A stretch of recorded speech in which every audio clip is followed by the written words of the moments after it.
Hey everyone, my name is Professor Alex MB, and this video I'm going to walk you through how I actually go about the process of using Dedoose on a day-to-day basis, right? So my first video about Dedoose, and I'll put the link in the description, I talked about how to kind of get situated in Dedoose generally, right? This time, I really want to walk through the specifics of how I use Dedoose when I'm actively in the process of writing, right? So at this point in the process, I've already, you know, done my data collection in the field. I've written up my field notes. I've read through everything at least one time. I figured out what my code set was going to be. I put them into Dedoose, and I've done my very first or second go at actually doing line by line coding, right? So now I'm in the process of writing the book, and the peer reviewers asked for some additional empirical examples because they like the interviews that I did. So my, not sorrow, but my need to do a little bit more work will hopefully be to y'all's benefit as well, right? Because what I'm doing right now is I am working on a political theory I've developed called the political possible self. And the idea in social work literature is that the possible self is what motivates you to move forward, right? So if a high school student thinks that it's possible for them to graduate from high school, they'll work towards graduation, right? But if they think it's an impossibility, then they're probably going to be like, yeah, I'm not doing this, right? I'm not going to waste my time in class if I know I'm going to fail anyway. Similarly, I argue with the political possible self, right? That the individual has to think that there's a possibility that politics could provide them with power in their community for anyone to even want to engage, right? So I've split the political possible self into 4 archetypes. And the one that I am going to look for as I am showing y'all through the process of, actually integrating quotes into the book is the community political possible self. Okay, so give me a chance to start screen recording, and then we'll go into Dedoose, and I will, or maybe I'll go into Word first. We'll see. Okay, so now I just need to share my screen if I can remember how, because clearly I have not been doing Zoom this summer, thank God. Okay, here we are. All right, so what we're looking at right now is my full draft of my book, right? So up here you'll see some of the quotations that I've already put into place into chapter 4. And before I start like fully fleshing out some more of chapter 4, I want to make sure I have enough examples for the entire book before I go back to writing, right? So right now, right, I have a chapter 5 that I've already written 3 or 4 times, but I've stripped it down to the bare bones. Just for right now, all it is a really, really general outline of what do I need in terms of data right now, right, as examples. And so I know I need a community political possible self. I need a more neutral political possible self. I need someone with higher political belonging and political imagination. I've already done that with Olivia. And then I need to find somebody with high political belonging, and I've already done that with Alice number 43. So we're going to go look for some folks with a community minded political possible self. So I'm going to shrink this down for a second. And I'm going to go into my favorite note-taking system of all time. And as you can see, all summer long, I've been looking through the interviews and putting the ones that I thought were most consistent with the data overall in this list, right? So these are all the names and numbers of folks that I've pulled out that I could potentially use, right? So I've already decided to use Sealy, Nettie, Shug, and Sophia, right? So as soon as I realize I'm going to use them, I cross them out on this top list so that I don't get confused, right? And then I am constantly writing myself notes, right? So I remind myself, like, look, you're looking for people with high levels of belonging who have lower levels of political imagination than Alice, right? Because Alice is my archetype in chapter 5 of high political belonging and high political imagination, right? So I chose Olivia, number 7, for high belonging and more political imagination. And I remind myself why I picked her, right? So as I said, these two are still blank because I haven't found this yet. So as you can see, I am literally keeping notes to myself constantly, right? So I actually wrote myself instructions, right? I searched on Dedoose for each respondent who's already been tagged in one of the 8 categories. I put each respondent under the coded categories, right? So you can see that down here. Everybody, I think, that will qualify for community political possible self are these numbers here, right?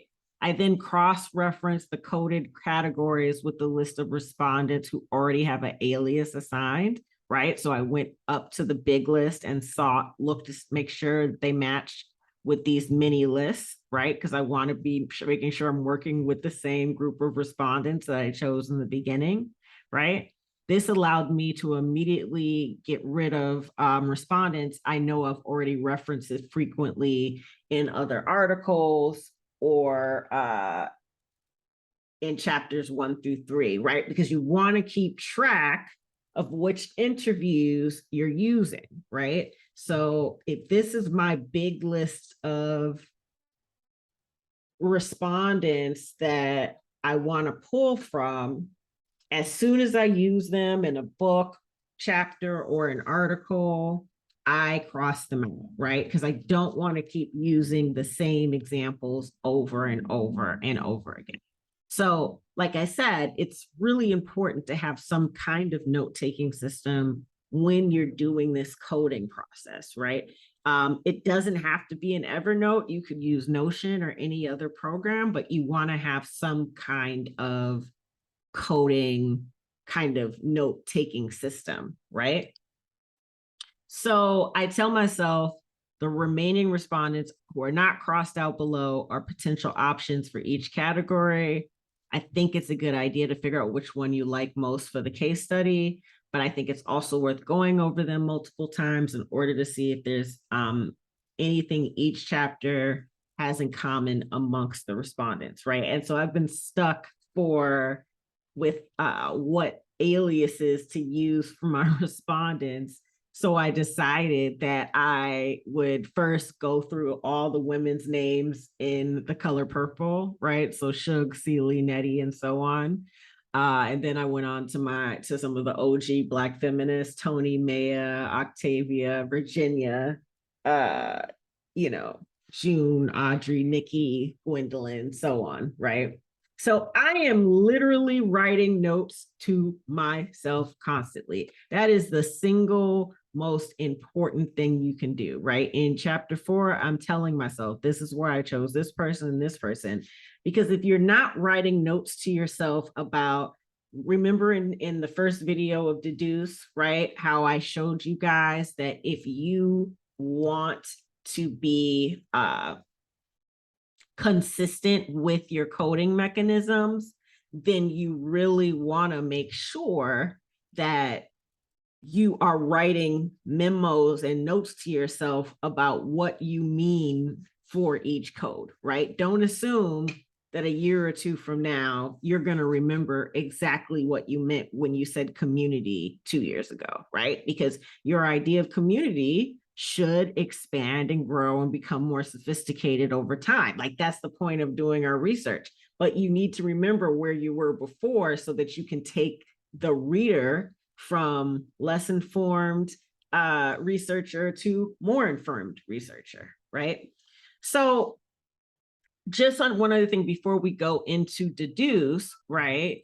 The other thing that I always do every day is I write notes to myself about what I did, right?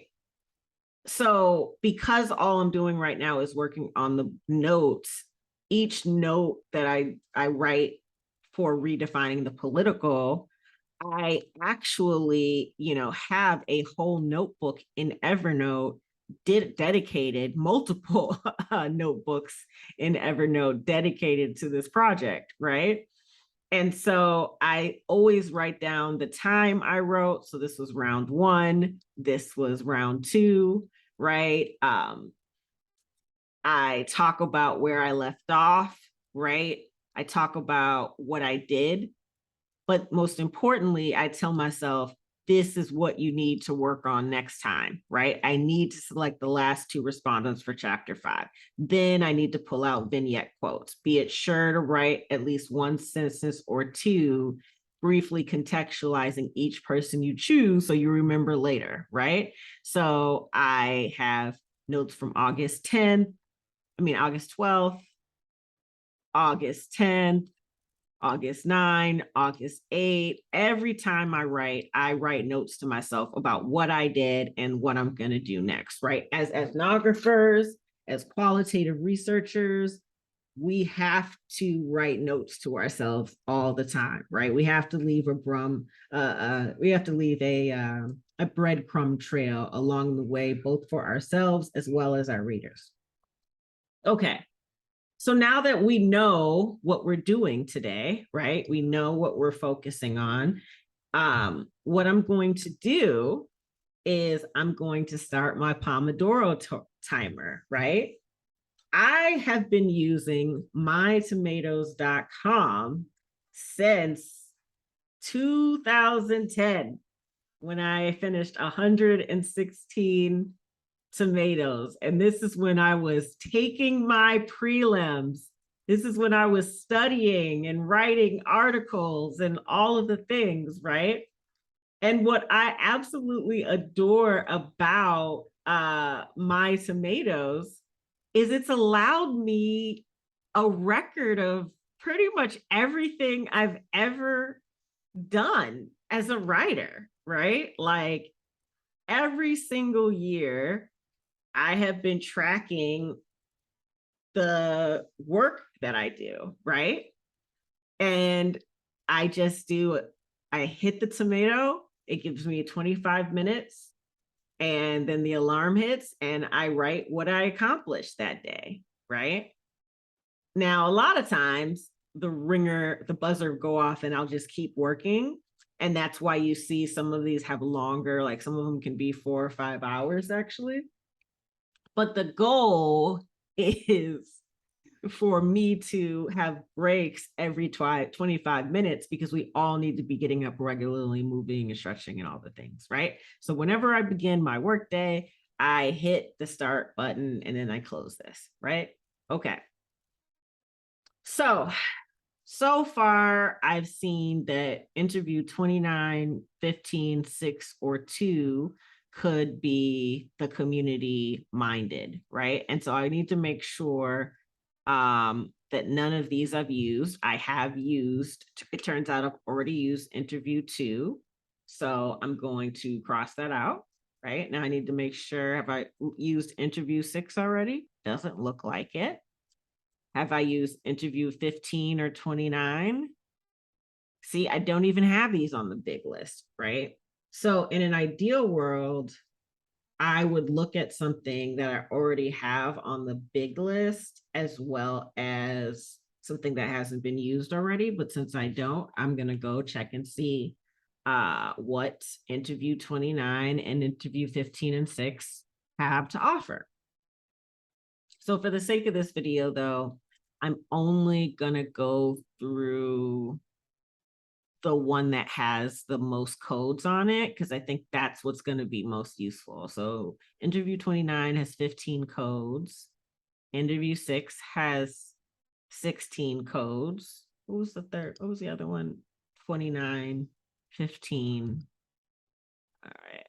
Interview 15 has 12. So we'll go with interview 6. So as you can see, right, I've already coded this. So what I'm going to do here is I'm going to look at the community political practice, and I'm going to ask it to show me the 28 code excerpts that I coded with this particular code, right? The community political possible self code, because this will allow me a bird's eye view of what I've already looked at, so that I kind of have a better idea of whether this is going to work as a case study.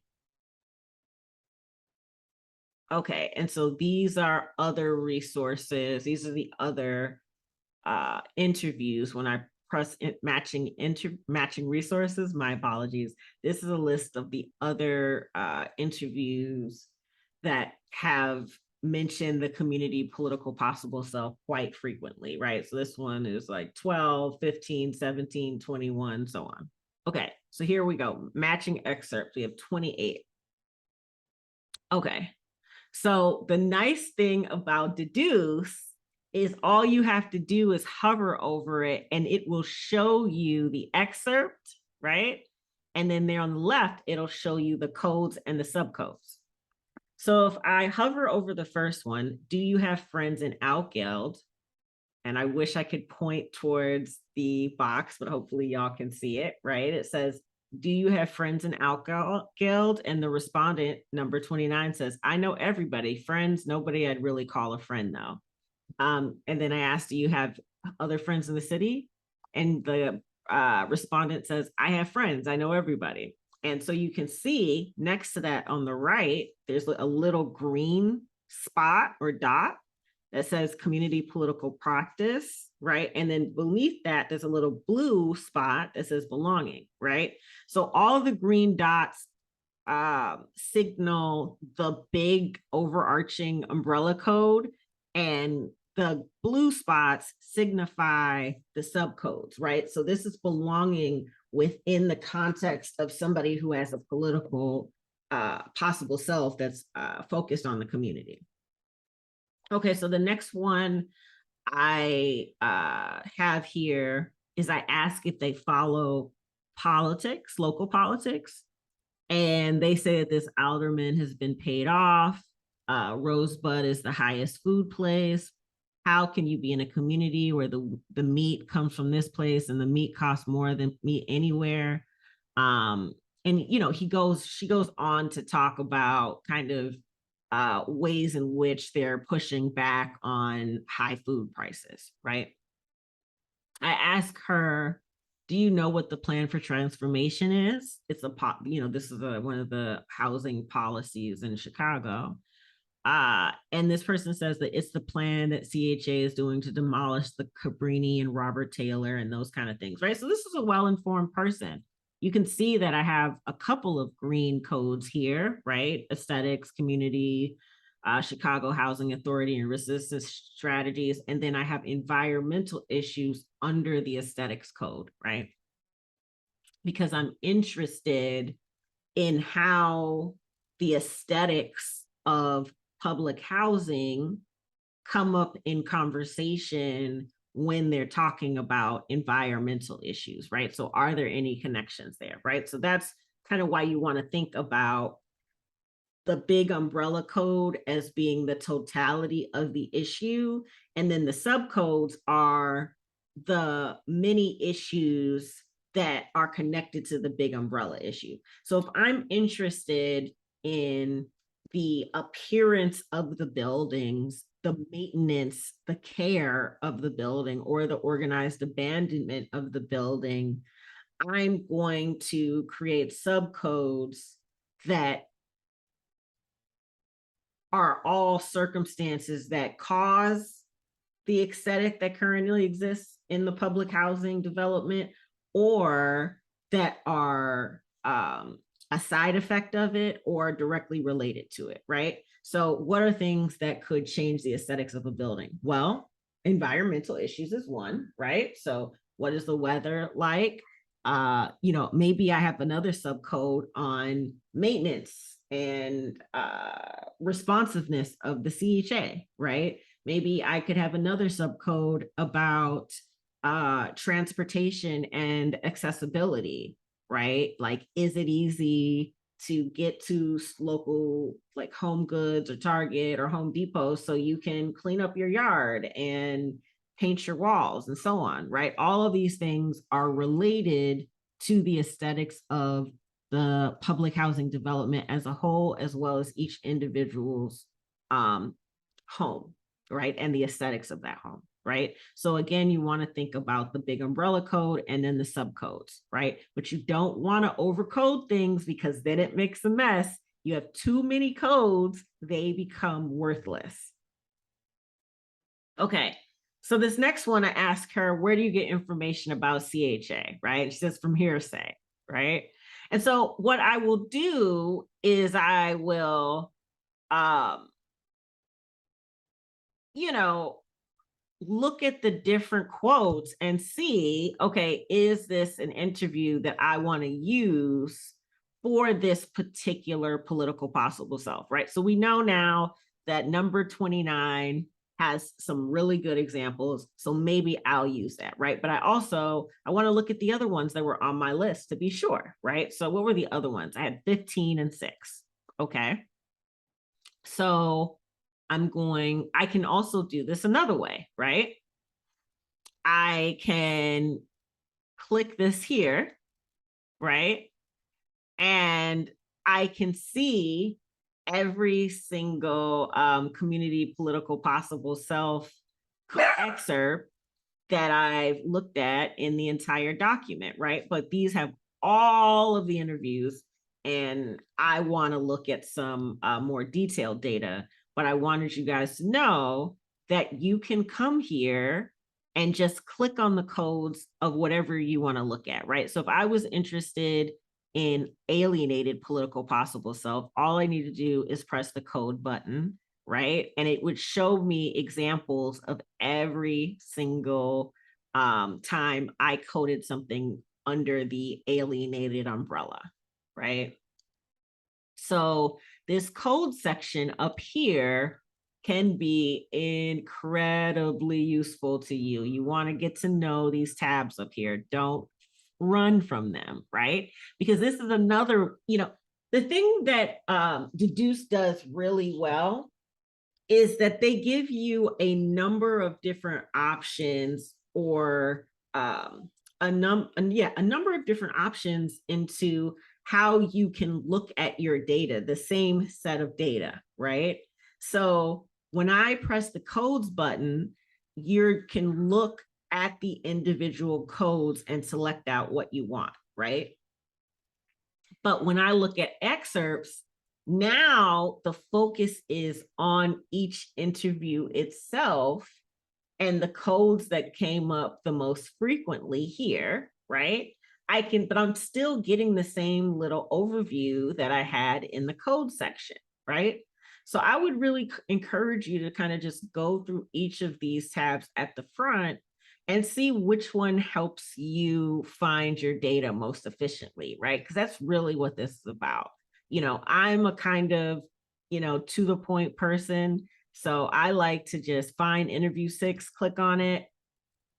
Now I'm in here. If I need to scroll through here and look at some things, I can, but I can also go over here to community political possible self, click on the code button, and now I have all of the community political possible self codes just for interview 29, right? But what I want to do is scroll down here to interview number 6, right? So here's the same question. Do you have any friends at Outguild? I have maybe one. She moved away. She stopped being my friends, but I have a few friends close by. I don't have as many as I used to, but I do think I'm still making friends. Okay. Do you think you have the ability to change how government treats people? I hope so in my own little way, right? Um, she talks about what communities she's a part of. Do you go to CHA meetings? She doesn't have transportation. Do you participate in political opportunities? So this is an interesting interview, but it's probably not useful for the community political possible self example. Okay, so we need to look at one more, which is interview 15, and I might have passed it already. Here it is. All right. So who are your friends? Do you have friends in Outgeld? Yeah, I have a few. I have a few childhood friends around, right? Okay. She feels like people treat her okay, but she doesn't go outside too much. She might go to the store. That's about it. She participates at the school sometimes. She goes to some CHA meetings. So number 15 is starting to look like a really good option, right? I would say it's between 29 and 15, right? Now, am I going to go with the person who says they don't have any friends, they know everybody? We'll see, right? But I think as I'm looking at this, right, I may go into the details of number 29 because they may be a good example of a community minded, and number 15 may be a good example of somebody who's community minded but a bit more neutral, right? So I want to go and look into number 29 specifically because I want to see if it's doing what I think it's doing in terms of the work of this project, right? Most importantly, I want to go and look and see, are they involved in any community work, right? And as I said before, I'm just kind of taking you through what my work would look like on a day-to-day basis, right? And so what I'm doing right now is just scrolling through to kind of look and see, is this a community-minded person? Let's see, right? Okay, so this person does go to CHA meetings. They think that they just talk a lot. She goes to the LAC meters, right? But she clearly see, here's how we're kind of, as ethnographers, we're looking in between the lines, right? Because you ask her, does she go to CHA meetings? And she's like, yeah, for what? They don't do anything. And then she's like, what do you think of them? And she says nothing. They just talk. They don't do nothing. Bernadette's decent, and she does get some things done. So I asked her, do you go to the local advisory council meetings where Bernadette works? And she says, yeah, they're all right. That should go in one end and out the other. When they developed this place, they shouldn't have fired everybody. They should have took Miss Smith out of here, and they should have got rid of Miss So-and-so, right? So she obviously knows the details of CHA administration, right? So even though she says, I ask her, do you participate in any other kinds of community activities in Outgeld? And she says, no, I just took a computer class, right? But she's obviously going to quite a bunch of stuff if she knows all the details about all of these people in the bureaucracies, right? Because she knows a lot about how to get things done and how to move. And ultimately, when I ask her, do you feel like a member of this community? She's like, yeah, sometimes, whatever. So this makes me realize that this is a really good person to use as an example of a community minded person, right? You know, she is very much connected into the community and knows what's going on, knows how to access resources, but she's kind of ornery about it, right? And I think it's worth thinking through in my text, why is that, right? Like, why is it that she feels kind of ambivalent about her place in Outgeld, right? And a lot of that has to do with the kind of organized abandonment that Ruth D. Wilson Gilmore talks about, right? But, she says she doesn't follow local politics, but she knows all about the aldermen. She knows all about the community alderman, the community meeting with the aldermen at Chicago State, right? She knows the details about the latest protest at Rosebud, right? And so part of what I'm interested in my work is, why are people reticent to name who and what they are, right? Okay, so just to show you really quick, I'm going to kind of figure out one or two quotes that I might take from here just so you guys see how I do it. It's super easy, right? So I asked her, do you have any friends at Outgeld, right? Kind of a central question for a community-minded political possible self. I highlight it. I, press Control C or Command C, depending on what kind of word processing system you're going to work on, right? And here I just pop it in, right, into my Word document. And, I'm going to clean each quote up, right? So ultimately, each quote will look like this. I'll change, instead of the M, I'll place A, and then because it was for Celie, I put C for her name. I made sure everything was double spaced, that there were indentations on both sides, and then you do some writing to explain each quote, right? Quotes can't stand on their own.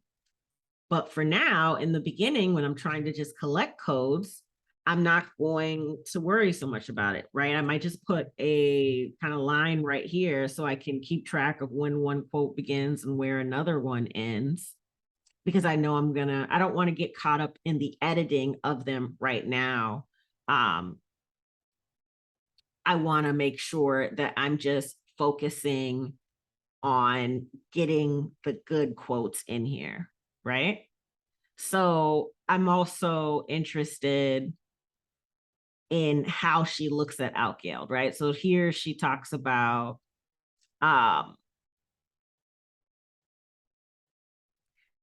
she talks about how she really feels like CHA has set things up against her, right? So again, I highlight it, Command C, cut and paste, and then I place it here, and the whole thing shows up in your document, right? And so I'm going to continue to go through this interview and pull out the pieces that I think are relevant. I am going to note that I've decided to use interview 29 as the community possible self example. So I need to pick a name. Who's next on my name? It looks like Corrine is next. So that is what number 29's alias will be. And that's it. That's how you start using the codes that you so meticulously developed in the first video, and actually use them in your work. So I hope kind of taking you through my workflow in choosing quotes is helpful to you. As I said, this is just a very quick pass of an overview, but I wanted to give folks some more examples in terms of how I'm working with the Dedoose on a day-to-day basis. As always, if you have any questions, you are, always welcome to ask, right? I hope this has been useful to y'all in some kind of way. And thank you for watching. Have a great day and have a great academic year.